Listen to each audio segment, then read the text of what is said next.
आज के इस वीडियो के अंदर हम लोग डिस्कस करेंगे सीवीटी एलएमपीजी 2024 के एग्जाम के पेपर को, जो कि अभी अभी बस कंडक्ट हुआ है। स्टूडेंट्स अभी ये दे के आए हैं और इस वीडियो के अंदर मैंने after discussion with a lot of students जिन्होंने ये पेपर दिया है, उनसे डिस्कशन करने के बाद मैं अपने आप को व्यूज देना चाहूंगा कि किस तरीके से मुझे लगता है कि यहाँ पे चीजें रहेंगी।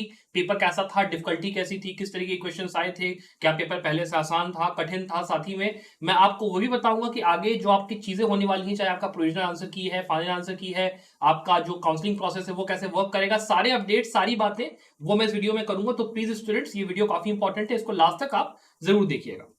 अब अगर हम बात करना शुरू करते हैं कि जो आपका पेपर है ये किस तरीके का आया है, तो जो स्टूडेंट से मेरा इंटरेक्शन रहा, जितना मैं समझ पाया उनकी बातों से कि पेपर कैसा है, आई वुड से ये पेपर कहीं ना कहीं इजी से लेके मीडियम लेवल में आपका कहीं ना कहीं लाई करता है। बिकॉज इसका जो पैटर्न है वो लास्ट ईयर की तरह ही है, सेम टू सेम। उन्होंने match the following sequence based questions, आपके डेफिनेशन बेस्ड क्वेश्चन वो सीधे सीधे पूछे हैं। और यहाँ पे जो बैलेंस ऑफ है कि क्वेश्चंस के सब्जेक्ट के कितना है, वो भी कहीं ना कहीं अच्छा है। क्वेश्चंस भी काफी रीजनेबल तरीके से अच्छे पूछे गए।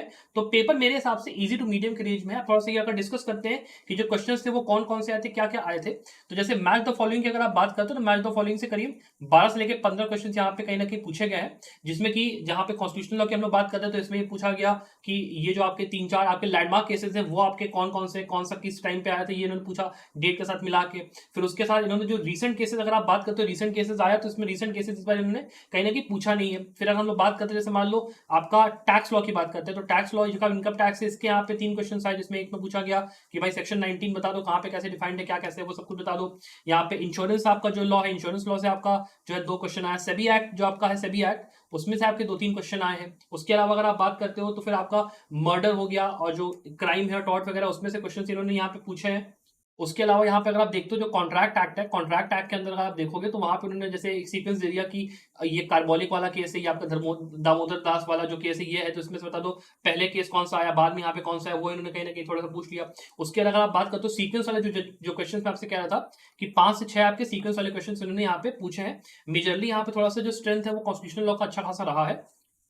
इसके अलावा अगर आप बात करते हो तो फिर आपका जैसे क्रिमिनल लॉ है, आपका आईपीसी से यहाँ पे इन्होंने, जैसे मैंने कहा, अच्छे क्वेश्चन इन्होंने पूछे हैं। इसके अलावा अगर आप बात करते हो तो फिर इन्होंने इंटेलेक्चुअल प्रॉपर्टी के अंदर जाके भी 2-3 क्वेश्चन पूछे, जिसमें कि एक क्वेश्चन ये आया था कि ये अगर एक गाने का कंपोजर है तो गाने का कंपोजर का आप ये बता दो कि जो राइट्स हैं गाने का, अगर मान लो एआई से जनरेट हुआ है तो वो कौन होगा, कंपोजर के पास है, किसके पास है, वो एक क्वेश्चन पूछा गया। इसके अगर आप बात करते हो कि जो आपका राइट है ईजमेंट का, टीपीए के अंदर आप बात करते हो तो ईजमेंट हो गया, लियन हो गया, उस पर क्वेश्चन इन्होंने पूछा। फिर विक्टिमोलॉजी, क्रिमिनोलॉजी पर अगर आप जाते हो तो वहां पे इन्होंने पूछा कि जैसे यहाँ पे किस पर्टिकुलर ऑथर ने जो है जो आपका ये है यहाँ पे डिफाइन करा है विक्टिमोलॉजी, क्रिमिनोलॉजी को। ज्यूरिस्प्रूडेंस के अंदर भी अगर आप जाते हो, जैसे कि वहां पर उन्होंने पूछा कि जो डिफरेंट डिफरेंट आपके टॉपिक्स हैं उसके अंदर कौन कौन से यहाँ पे पर्टिकुलर जो आपका ज्यूरिस्ट उसने क्या उसके डेफिनेशन दिए, ये इन्होंने पूछा। उसके अलावा बेसिकली अगर आप समझते हो जो सीवीटी का स्टैब्लिश पैटर्न है, मैच द फॉलोइंग वाले क्वेश्चन, सीक्वेंस वाले क्वेश्चन, सीधे सीधे स्टेटमेंट बेस्ड क्वेश्चन, वो सीधे सीधे पैटर्न यहाँ फॉलो करते हुए यहाँ पे पेपर आया। तो मेरे हिसाब से पेपर इज क्वाइट मतलब बैलेंस्ड, क्वाइट गुड, अच्छा है, इजी टू मीडियम है। और अगर मैं यहाँ पे बात करता हूँ कि जो कट ऑफ जाएगा मेरे हिसाब से प्रिडिक्टेड,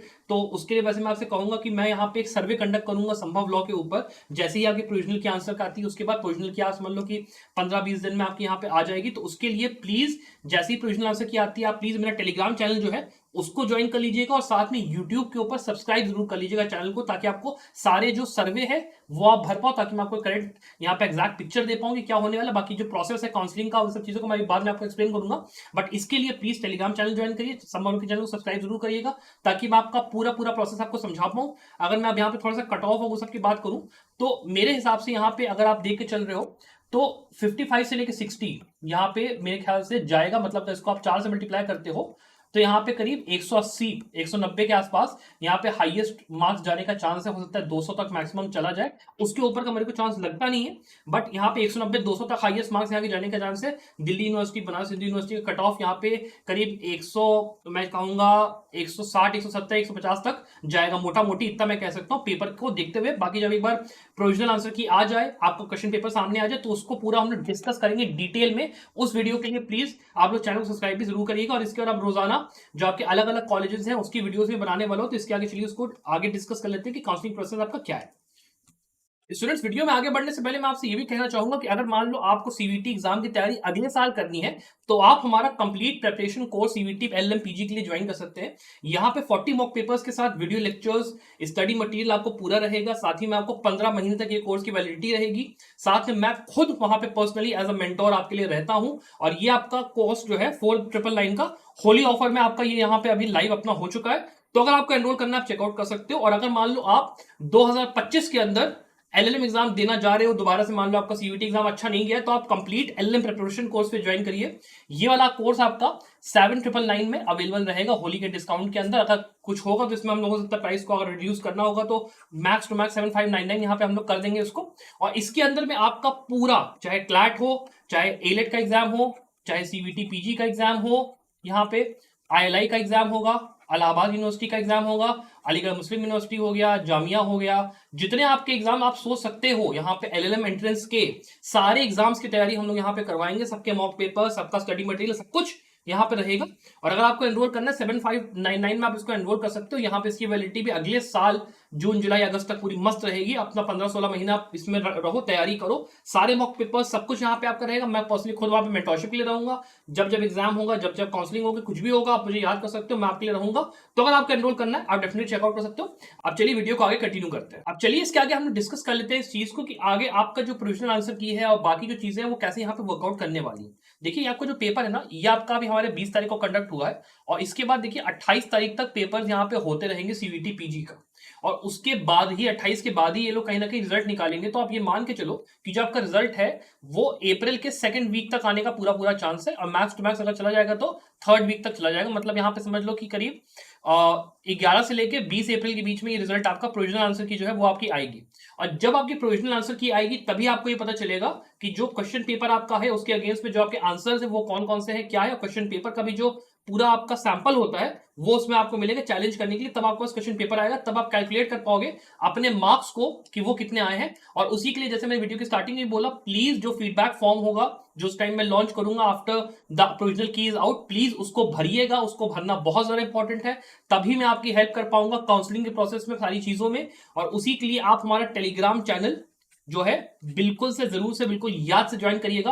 बिकॉज इसके अलावा भी जब आप लोग की बात आएगी काउंसलिंग की, उसके अंदर भी मैं रोजाना यहाँ पे कोशिश करूंगा लाइव यहाँ पे सेशन करने के। मैं यूट्यूब पे रोजाना लाइव आऊंगा। आपके जो भी डाउट्स होंगे आपके काउंसलिंग से जुड़े हुए वो मैं रोजाना, जैसे ही आपका प्रोविजनल आपका रिजल्ट आता है, फाइनल रिजल्ट जब भी जैसे भी आता है, मैं रोजाना आऊंगा और रोजाना यहाँ पे यूट्यूब पे लाइव सेशन करूंगा। तो आप रोजाना मुझे 3:30-4 बजे यहाँ पे आप मुझे मिलो, मैं आपके लिए पूरा रहूंगा यहाँ पे। उसकी कोई दिक्कत नहीं। पूरा जो आपका सफर होगा सीवीटी एलएम पीजी एग्जाम का, यहां से लेके काउंसलिंग तक का पूरा मैं आपके साथ लूंगा। तो आप लोग प्लीज चैनल को सब्सक्राइब करिए, टेलीग्राम पे जरूर जुड़िएगा। बिकॉज जब जब मैं लाइव करूंगा आपको वहीं पे मिलेगा फीडबैक फॉर्म जो रहेगा, जिसके थ्रू मैं कैलकुलेट करूंगा सर्वे जो होगा, वो भी आपको टेलीग्राम चैनल पे ही मिलेगा। यूट्यूब पे भी मैं अनाउंसमेंट करूंगा। तो प्लीज सब्सक्राइब करिए, जुड़िए मेरे साथ। अब इसके आगे चलिए बात कर लेते हैं कि प्रोसेस क्या होने वाला है। तो देखिए, जब आपका 11 से 20 तक जब आपका यहाँ पे प्रोविजनल आंसर किया आएगा, उसके बाद आपको वहां पे ऑप्शन आएगा क्वेश्चंस को चैलेंज करने का, जिसके लिए वहां पे 200 रुपए पर क्वेश्चन वहां पे लोग मांगेंगे आपसे कि आप उसको चैलेंज कर लो। और जो आपको आंसर की चैलेंज करने का विंडो होगा वो 3 से लेकर 5 दिन तक, मतलब 2-3 दिन 4 दिन तक खुला रहेगा। 2-3-4 दिन खुला रहेगा। और उसके बाद जब ये बार चैलेंजिंग हो जाएगा, उसके एक हफ्ते बाद मान लो 20 तारीख को रिजल्ट आता है, तो फिर 30 अप्रैल तक ये लोग अपना जो फाइनल आंसर की होगा वो यहाँ पे निकाल देंगे। फाइनल आंसर की आ जाएगा। और फाइनल आंसर की आने से थोड़ा पहले यहाँ पे जो आपका बीएचयू है वो अपनी काउंसलिंग का प्रोसेस शुरू कर देगा। दिल्ली थोड़ा देर से शुरू करता है after the final result is out, but BHU वहां पे अपना शुरू कर देगा काउंसलिंग प्रोसेस। तो वहां पे जो बीएचयू का सीएस पोर्टल होगा उस पे जाके आप अपना रजिस्ट्रेशन करवाना शुरू कर सकते हो बिना किसी दिक्कत के। प्रोविजनल आंसर के आने के बाद ही करना थोड़ा बेटर रहेगा, बट आप ये काम कर सकते हो। आपको जो फाइनल आपका क्वेश्चन पेपर है वो आपको तभी मिलेगा जब आपका रिजल्ट आ चुका होगा। इस बात का आप ध्यान रख लो, ठीक है। प्रोविजनल आंसर के आने के बाद ही आपको क्वेश्चन पेपर मिलेगा, उसके थ्रू आपको पता चलेगा आपका कितना स्कोर आया। उसके पहले ये प्रिडिक्ट कर पाना बहुत ही कठिन है कि कट ऑफ क्या है, ये क्या है, वो क्या है। It is quite hard. बस जो मैंने शुरुआत में वीडियो के और जो मैंने क्वेश्चन पेपर डिस्कस करते टाइम एक थोड़ा बहुत आपको एक इन्फ्लुएंस दिया है कि क्या हो सकता है, वो एक अलग की बात है।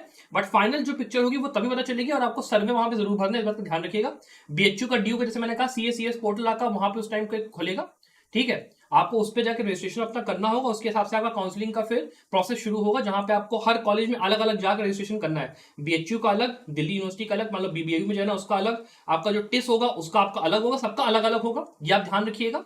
और आपका फाइनल आंसर के आने के बाद ये सब चीजें होंगी और आपका स्कोर कार्ड अपना एक आ जाएगा। तो ये कहीं ना कहीं वो हो गया। अब इसके बाद काउंसलिंग प्रोसेस को इन डिटेल क्या क्या होनी चाहिए चीजें, कैसे आपका वो है, वो मैं आपको डिस्कस करूंगा एक सेपरेट वीडियो में, पूरा मैं आपको एक्सप्लेन करूंगा। बीएचयू का कैसे काउंसलिंग वर्क करता है, बीएचयू का डीयू का कैसे वर्क करता है, एक एक कॉलेज के ऊपर मैं एक सेपरेट डेडिकेटेड वीडियो लाने वाला हूं बैक टू बैक यहाँ पे संभव लॉ पे। तो प्लीज चैनल को सब्सक्राइब जरूर करिए। और साथ ही में अगर आप हमारे कोर्सेज में इंटरेस्टेड हो, अगर मान लो आप अगले साल तैयारी करना चाहते हो, या फिर अगर मान लो आप एलएलएम एग्जाम की तैयारी फिर से करना चाहते हो और 2025 में आपको एलएलएम एग्जाम की तैयारी देना है, तो आप हमारा कंप्लीट प्रिपरेशन कोर्स ज्वाइन करने के बारे में जरूर से सोच सकते हो।